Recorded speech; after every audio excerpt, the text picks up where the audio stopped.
People have been asking for the Spider-Man No Way Home spoiler review. I was supposed to record it earlier. It didn't happen, but it turns out good things come to those who wait. I've got Jesse Blaine Snyder and Aaron Sparrow here to talk about Spider-Man No Way Home. I think a few tears might have been shed while they watched this. How you doing, Jesse? Oh, I'm doing wonderful. Oh, yeah, I cried my eyes out. I'm actually like the odd man out in that I loved Andrew Garfield's portrayal of Spider-Man. And even though I think, I agree that a lot of the movies villains and some of the execution there was a little wonky, I really enjoyed him, and I really enjoyed Emma Stone as Gwen Stacy. And kind of that's the heart of the movie for me. So I was really bummed out when they were like, we're not going to make any more. I wanted to see more. I liked him. He was my closest to Peter Parker for me of like the comics, and this movie really delivers on your Andrew Garfield Spider-Man. I was choked up a bunch. Absolutely. Aaron, I know you admitted to a couple of man tears while watching this film, right? Yeah, I didn't no. Oh, he got choked up, fellas. I got choked up. There was not a time wind in his eye. I would tell you if a tear spilled down my cheek, like the like the Native American when he sees you pollute, then he turns and that tear just spills down. I would tell you.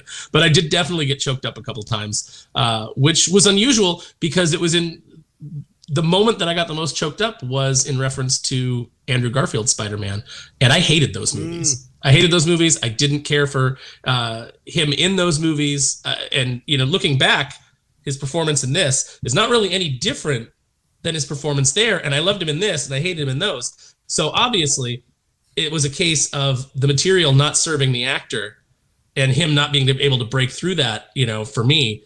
And then seeing him in this where he's actually in a good movie, but he's the same character and he's playing it the same way. And then I really liked him. So, I thought there was a little bit of self-awareness that was brought to this one. Like it was very clear to me, which is sort of mind-blowing in this day and age when you watch these movies a lot of times, that they went, what is the arc for each of these characters? Every villain and Andrew Garfield, and they literally went like, who was Andrew Garfield's Spider-Man compared to the Toby Maguire Spider-Man, compared to the Tom Holland Spider-Man? And they seem to sort of bring out this, I remember him being accused of like sort of like an emo brooding kind of thing, which was there, but it was mixed with a lot of real great lightheartedness and humor and charm that I really wanted from Spider-Man, and I never got from Tobey Maguire. Never thought that he was funny or fun or light. He just always seemed like that creepy goth kid, who you were worried might show up in a trench coat one day. But Andrew Garfield seemed like the Spider-Man that I liked, and but they seemed to bring out, I think, everything that everybody said they hated about his movie in dialogue or one way or another, and then play off of where people were coming from on it. So I feel like they kind of leveled with the audience and went, all right, we know what you were saying about us, and like, let's go from there. And I think maybe that's what kind of disarmed people in a way that made them really care about Andrew Garfield's take in this version of the movie. Well, the biggest laugh for me in this whole film was his when all the Spider-Man are talking about the different things that they've done and different things that they've faced. And he says, I'm so lame. I fought a Russian guy in a rhinoceros machine.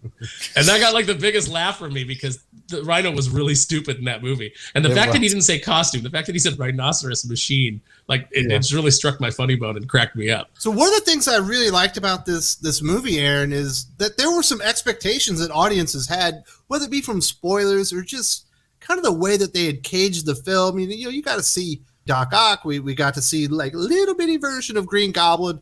We definitely had been told Electro was going to be in there, and it definitely felt like the other two Spider-Man were in there.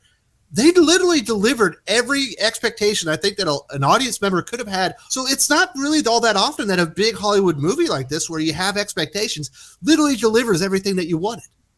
Yeah, no, and that's why I think that it's so successful. It's like there's several things going on here that I think Hollywood needs to learn from. When you give the fan base what they want, when you give it to them in a way that is satisfying, when you don't play this stupid game of subverting their expectations, sometimes it's okay to pay off the things that you've set up in a satisfying way that people want to see it done. And they're being rewarded for it. This movie has destroyed the narrative. And it's a much scarier position for Hollywood to be in, because they have put so much money into this idea of no escapism and just forcing, politics into everything, and everything being about, just telling you what to think and how to think it. And then this movie comes along. Sony has had a great year, and they've had a great year by delivering several films that people wanted. Venom, not for me, but people enjoyed it, and it was successful. Ghostbusters Afterlife, very satisfying to the fan base. Gave them everything that they wanted. And so they were rewarded financially for it. And now Spider-Man. So they seem to be the only studio that's kind of clued into this idea that these things aren't working, and give the fans what they want. And that's so rare nowadays. And there was so much good stuff like that too, of Doctor Strange and the way he was handled, like his dungeon, like all his pieces were awesome. I mean, granted, Spider-Man being able to defeat him with math seemed a little bit of a leap, but again, so the movie can happen, and everything that happened in the movie is so great. Getting Matt Murdock in there for a cameo, and even like the previous Tom Holland outings have all been pretty frivolous. I enjoyed the first one a lot. I enjoyed parts of the second one a lot, but like in general, I haven't cared per se. Like I haven't felt invested. I thought this movie made me feel very invested, in Ned, and invested in their MJ character and all this stuff. So like, it really went a long way, not just in doing fan service for like, longtime viewers of all the Spider-Man films, but doing a lot of service to the trilogy of films that they've made with Tom Holland, and making me care about all that stuff. And, especially by the end, when he's making the right choice on behalf of his friends, that, I'm not gonna remind them who I am. I'd just be putting them in danger again. That's such a Spider-Man sort of conundrum. And also, that really, as a comic fan, they kind of did One More Day correct. They found a reason why Peter Parker Spider-Man would give something up, like a relationship that was so important to him, if it was for the betterment of literally the entire world and for their own safety. So rather than shoehorning this stupid reason in, with the deal with Mephisto, they do One More Day essentially here, but they do it correctly to where it makes sense to the fans, and it doesn't betray the character in his core components. And I think that's one of the reasons it's been widely appreciated and accepted. Yeah, no, I think you're absolutely right. I mean, the thing, there was twofold sort of reason why people, I think, balked at One More Day when, Mephisto, because basically Spider-Man makes a deal with the devil, which seems to really go against his character. And then, it wasn't put like that. Like, there was a moment in time, let's say, like when the Civil War was going on and Aunt May was about to be killed by Kingpin and all these these Spider-Man villains. They did it in the Amazing Spider-Man with Andrew Garfield, but it's one of these things where it's being flouted in Gwen Stacy's face of like, I promised your dad I wouldn't go out with you. What? You don't love me? Versus everybody's forgotten and he's making the responsible choice secretly. It was really just kind of beautiful, and hurt your feelings, for on behalf of you're like, no, but okay, I understand. Like, really just put it in a perfect place. Speaking of that, and kind of hitting you in the feels, Aaron, when we finally see the three Spider-Man reunited, and essentially Tom Holland's version has given up. He said, I've had enough. I'm not fighting anymore. I've lost her. Speaking of Aunt May, obviously he lost Aunt May, and it's deeply affected him. And then the other two Spider-Man kind of chime in. I didn't cry. I might have got a little piece of dust in my eye. But when, Andrew Garfield says, well, I lost Gwen. She was my MJ. And then, Toby Maguire talks about, I lost Uncle Ben. And, he kind of gets inspired by the other two Spider-Man to see that he's not alone, that other people have gone through this and they've kind of overcome the adversity. And now isn't the time to quit fighting. If you believe in those people and you love them, then you'll continue fighting. I thought that was really, really well done, and really made you appreciate the similarities that there are between the Spider-Man, even though that they created divergent versions of them. I thought it was really well done.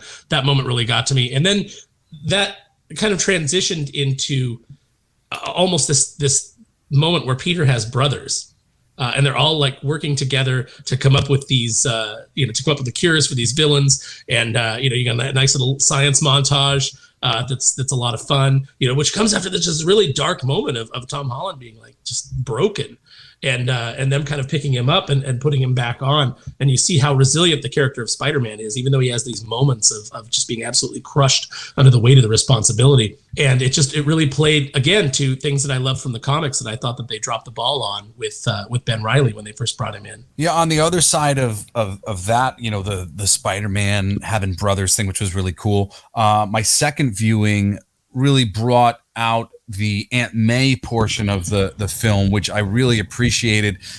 Her donating her time with Feast, helping people who needed it, and going out of her way to instill in Peter this almost a too much giving, too much selflessness ideology in him of like you got to do what's right.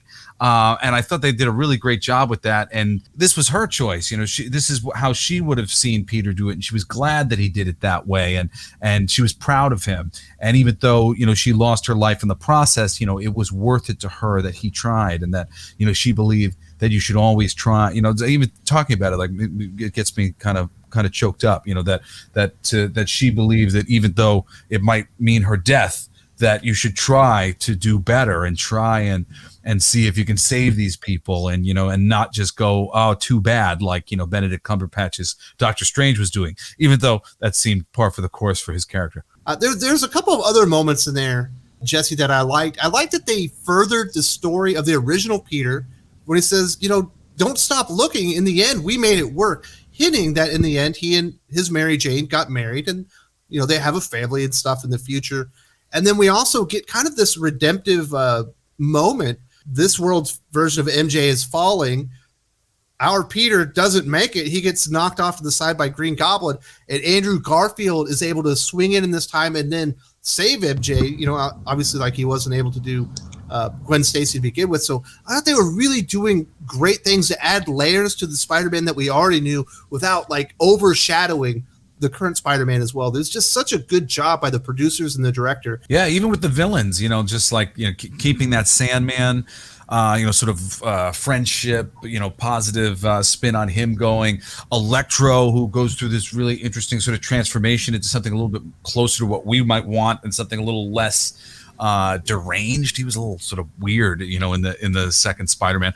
And then, Willem Dafoe struggling with his sanity, Alfred Molina's Dr. Octopus, getting the robot, brain fixed, so he's not being controlled by it was so simple, but like, each one of those things, they took the heart of what we were made to care about over the course of those 2-hour movies, and distilled them into a grain, and then tried to move the ball forward in one way or another. And I think they really succeeded spectacularly on every level. And I mean, and honestly, like, when does that happen? When you're like, oh wow, I found every character's arc satisfying. When does it happen that every character has an arc? That Ned has an arc, that MJ has an arc, that all 3 Spider-Men have an arc, all 5 villains have an arc. Even J. Jonah Jameson has, a little bit of like, a thing that, he goes through in his little bit part in there.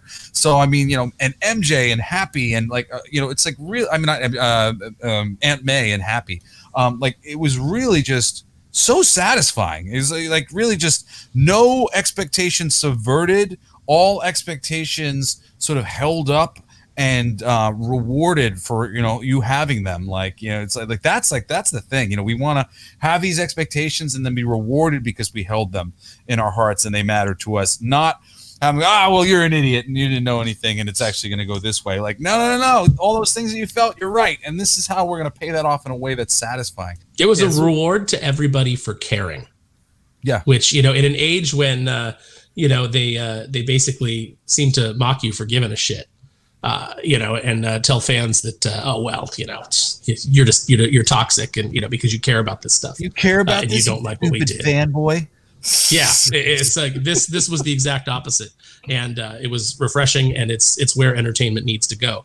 And I think that, if Hollywood learns the right lessons from this, which I don't have any confidence that they will, but, hopefully, they'll start moving in this direction and realize the audience they've been chasing doesn't exist. They've got an audience that's willing to give them money and that's the audience you need to pursue. This was a fantastic movie. I couldn't have come away more satisfied. I can't wait to watch it with my boys again. I think they're all going to love it. I think they did so many wonderful things with pre-existing characters, moving the narrative of Spider-Man in the MCU forward. I think they did a really good job. Set up everything really in Doctor Strange and the Multiverse of Madness. So they really checked off so many boxes just getting through this movie. Aaron, I'll let you have your last word, and then I'll send it up to Jesse. What they're going to find is that these new things they're trying with the MCU aren't going to fare well, and the things that have been tried and true, characters that people have been attached to for decades, those are the ones that are going to continue to make them money. So I think we're entering a really interesting time. I think that movies like the Eternals and Shang-Chi are going to not make very much money, and your big tent poles like Spider-Man, Doctor Strange, that's where the money is going to continue to be. And people can write their articles lamenting that, but I think that's the way it's going to go. I'm super excited for Doctor Strange, but a lot of the things that are going on in the MCU are less exciting for me. However, it was really interesting that the Sony verse, which isn't something I've been particularly excited about, because I even though seeing Venom and big and scary, I've enjoyed that, and I've enjoyed Tom Hardy's portrayal in certain aspects of those movies. I really think that they're really crap as far as science fiction mythology is concerned, but this movie really changed my headspace about where their headspace is at, and I kind of feel like seeing Ghostbusters, what is the new one called? Afterlife. And now seeing this, I feel like maybe they are finally getting their heads out of their asses, and that we might really see some cool things from the Spider-Verse. And it's been suggested that there might be some more Andrew Garfield going forward, that he might actually get a third movie to finish his trilogy. And I am so excited about that prospect. I really enjoyed those movies on a lot of levels, and could it be that they could improve them and make them better than they were yesterday? They seem like they've gotten to a point of self-awareness where that's possible. And honestly, as long as I'm getting some great Spider-Man out of it, and getting to see some of these characters the way I've always wanted to, I'll take as many Spider-Man universes as I can get. Spider-Man Into the Spider-Verse is one of my favorite movies of all time. It's just beautiful, and the animation is done so wonderfully. So I really I see kind of a tide turning. And, as Aaron said, I don't believe that all of Hollywood is going to learn the right lessons from this movie. Tripling down on Michael Keaton coming back as Batman, doesn't mean anything unless it's being done right.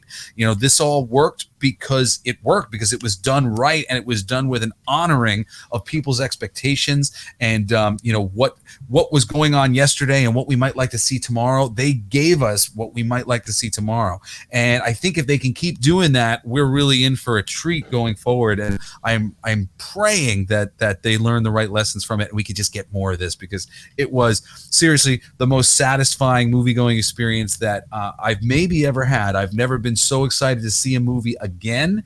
I saw it the second time with my kids, and it didn't miss a beat, and literally every person who I saw it with just had a smile on their face. It was just great, and I want to see more of that. If you enjoyed this video, please give it a like. I would appreciate it very much. It helps us attract more views for the channel. Subscribe for future commentary, comic book news, and reviews. And don't forget to ring the bell for notifications. If you want to talk comics, movies, and much, much more, you can follow me on Twitter at Wes_from_TC. With that, Salamat Po, and I'm out.